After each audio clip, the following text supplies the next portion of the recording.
मिठी में हिंदू बिरादरी के रूहानी पेशवा सूफ़ी संत ॾाॾा हरदास भगत के सालियाने मेले में सूबाई वज़ीर सकाफ़त सियाहत Syed Zulfiqar Ali Shah, MNA doctor Mahesh Malani, MPA Faqir शेर मोहम्मद बिलालाणी ऐं ॿियनि मेले जो इफ़्तिताह कयो।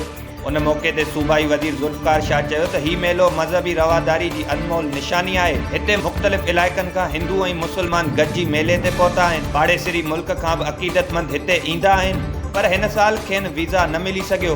थरपारकर ज़िले जे सियाहती ऐं सक़ाफ़ती मर्कज़नि जा तरक़ियाती कम कराया आहिनि। बहितर कम करण लाइ कोशिश जारी आहे।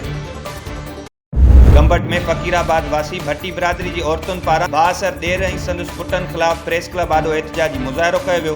उन मौक़े मसमात सबा भट्टी, मसमात समीना भट्टी ऐं ॿियनि चयो त ॾेर ऐं संदसि पुटनि सदाम हुसैन ऐं गदा हुसैन असां मथां दाख़िल करायल कूड़े केस में संदसि मथां लॻल 12 लख रुपया दंड हिन वक़्त ताईं ॾियण लाइ तयारु न आहिनि, जॾहिं त फ़ैसिले जे उबतड़ असांखे धमकियूं ॾेई रहिया आहिनि। पुलिस संदसि वंगारी बणियल आहे। हुननि IG सिंध DIG सखर खां मुतालबो कयो त असांखे तहफ़ुज़ ॾेई इंसाफ़ ॾिनो वञे। नवां जतोई दीपारजा शहर वासियुनि पारां सुई गैस इंतज़ामिया जी नाजाइज़िन ख़िलाफ़ एहतजाजी मुज़ाहिरो कयो वियो।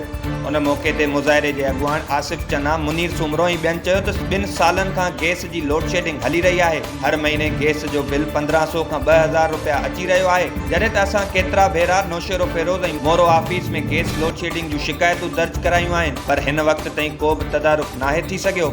हुननि इख़्तियारनि खां मुतालबो कयो त दीपारजा शहर में गैस बहाल कराए शहरनि सां इंसाफ़ कयो वञे। दादू जे ॻोठ रब रखियो पंवर में मिल्कियत जे मामले तां नंढे भाउ बशीर पंवर खे वॾे भाउ घर मां कढी बेदख़ल करे छॾियो। इन हवाले सां बशीर पंवर मीडिया खे ॿुधायो त संदसि वॾे भाउ साईं ॾिनो ऐं संदसि पुटनि ऐं सोटनि खेनि तशदुद करे मासूम ॿारनि समेत घर मां कढी छॾियो आहे। हुन पुलिस इख़्तियारनि खां मुतालबो कयो त मामले जो नोटिस वठी इंसाफ़ कयो वञे। रबीउल अव्वल जो चंड नज़र ईंदे ई हालाणी शहर में जमायत इस्लामी पारां शहर जे ईदगाह वारे इलाइक़े में अज़ीम शान रैली कढी वई।